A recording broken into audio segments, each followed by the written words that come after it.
Hola, muy buenas. Este vídeo es una continuación del vídeo anterior, en el cual explicaba el funcionamiento del circuito integrado 555 en modo estable. Si no lo habéis visto aún, os recomiendo que lo veáis antes de este para entender el funcionamiento del circuito.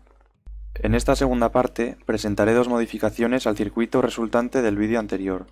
La primera será la regulación de la frecuencia de la señal de salida y después incluiré un zumbador en el circuito para emitir sonido y así poder crear una alarma sonora. Vamos a ello. En primer lugar vamos a cambiar la frecuencia de oscilación con un potenciómetro. Lo que conseguiremos con el potenciómetro es cambiar el valor de RB y por tanto conseguiremos que el tiempo de encendido y apagado del LED sea menor. De esta manera estaremos aumentando la frecuencia. Para hacer esto voy a utilizar un potenciómetro de 10 kiloohmios, así que cambiaré la resistencia B que tenía de 100 kiloohmios por una de 10 kiloohmios, ya que teniendo la resistencia de 100, si le añado el potenciómetro, la variación es demasiado pequeña y no se podrá apreciar. Así que voy a cambiarla. Como podéis ver, el condensador ya no puede descargarse porque hemos quitado el circuito que unía el punto threshold trigger con el de descarga. Así que el condensador se ha quedado cargado para siempre. Si volvemos a conectar, acabamos de aumentar la frecuencia, ya que la resistencia B es de 10 veces menor que antes. Pues bien, si utilizamos un potenciómetro, podremos ajustar este valor cambiando la frecuencia como queramos. Ya tengo el potenciómetro en serie con la resistencia B, de tal manera que ahora la resistencia total es la suma de las dos.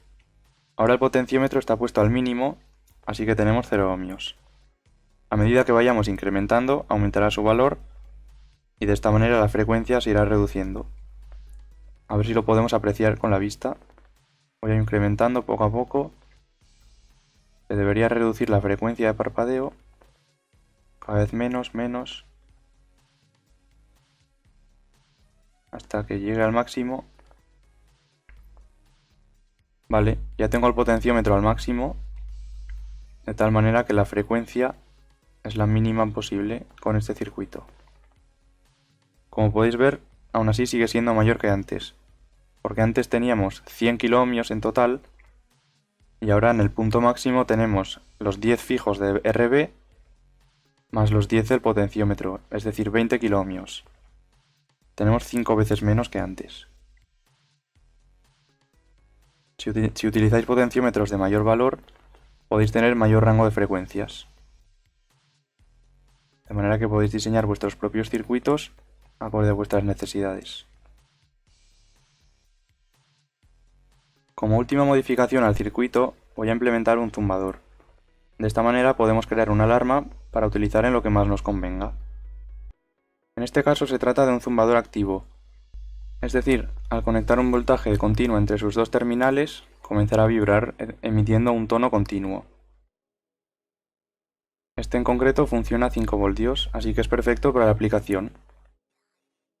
Para que entendáis un poco el circuito, he dibujado aquí el esquemático de cómo tenemos actualmente la salida del 555.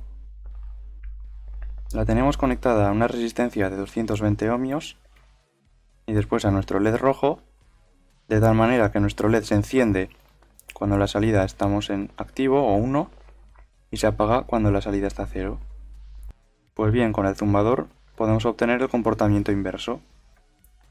Si lo conectamos de la siguiente manera, cuando la salida del 555 esté activa, aquí tendremos unos 3,3 voltios y por tanto el zumbador tendrá un voltaje de 5 menos 3,3, unos 1,7 voltios, lo cual no es suficiente para que el zumbador suene. Por otro lado, cuando el 555 esté inactivo, aquí tendremos 0 voltios y por tanto el zumbador tendrá los 5 voltios necesarios para sonar. De manera que van a estar alternando el sonido del zumbador con el encendido del LED y viceversa. Vamos a comprobarlo. Para conectar el zumbador tenéis que tener cuidado de cuál es el voltaje positivo y el negativo. Porque en este caso, aquí venía un símbolo de más que daba a pensar de que este era el positivo, pero si os fijáis, por encima el símbolo más aparece aquí.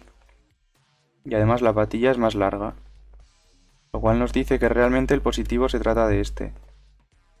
Esto lo podéis probar. Si lo conectáis al revés, veréis que no suena, en cambio si lo conectáis bien, sonará. De esta manera, con nuestro positivo en este lado, lo conectaremos a 5 voltios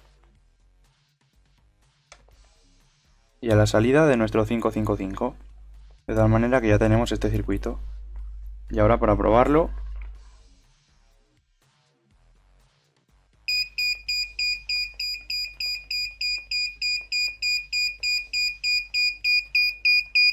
como podéis ver está funcionando.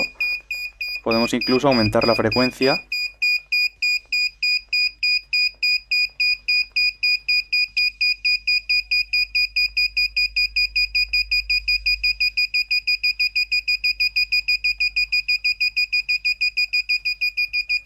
Aquí tenemos la máxima. Ya que tenemos un despertador. Bueno, voy a desactivarlo porque ya vale de este sonido. Pero bueno, para que lo veáis, así nos ha quedado el circuito final. Recordad que podéis añadir dos cosas. En primer lugar, si vuestro voltaje de entrada tiene bastante ruido, es posible que no funcione bien el circuito. Así que para solucionarlo, podéis incluir un condensador cerámico de un valor bajo. En este caso, este es de 0,1 microfaradios, entre voltaje negativo o masa y VCC. En segundo lugar, como nos decía el fabricante, si obtenemos comportamientos extraños, también podemos conectar la salida número 5 con un condensador a masa. Los valores de estos condensadores pueden ser pequeños, del orden de nanofaradios, pero en principio no tendréis ningún problema. Y hasta aquí el vídeo de hoy. Si tenéis alguna idea de implementación, podéis ponerla en los comentarios y así la probaremos. También si tenéis dudas, no dudéis en preguntar. Pero en principio, si seguís los pasos que os he ido dando, podéis conseguir el funcionamiento del 555. En futuros vídeos enseñaré cómo utilizar el 555 para activar y desactivar circuitos más grandes, como por ejemplo un gran número de LEDs. Pero bueno, yo creo que por hoy ya será suficiente. Si os ha gustado el vídeo os agradeceré que le deis al like y si no lo estáis aún podéis suscribiros. Hasta el próximo vídeo.